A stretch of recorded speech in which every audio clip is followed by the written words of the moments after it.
Бисекбаев атындағы мектеп гимназиясының 4-ші А сынып оқушысы Жанатбек Еркенұр. Абай Құнанбаев: көңіл құсы құйқыл жүр шар тарапқа. Көңіл құсы құйқыл жүр шар тарапқа. Адам ойы түрленіп ауған шақта, салғанан көлеңкесіз сол көңілдің тақтысына билесін ол олаққа. Шырқап, қалқып, сорғалап дамыл жейді.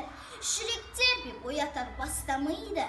Бұл дүниенің ләззаты бәрі сонда, ойсыз құлақ ала алмас ондай есейді. Ұйықтап жатқан жүректі ән оятар, үннің тәтті оралған мән оятар. Кейзауық киімің дертін қозға, жас балаша көңілді жақсуатар.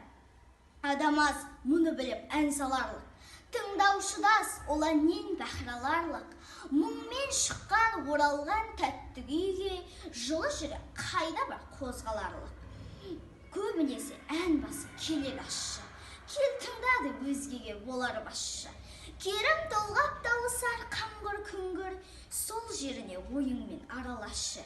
Әннің де естісі бар, есері бар, тыңдаушының құлағының кесері бар. Ақылдының сөзінде ойлы кейді, тыңдағанда көңілдің өсері бар.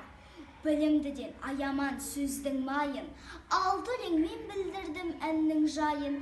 Ездің басы қаңғырсын, ердің көңілі жаңғырсын деп ойладым айтқан.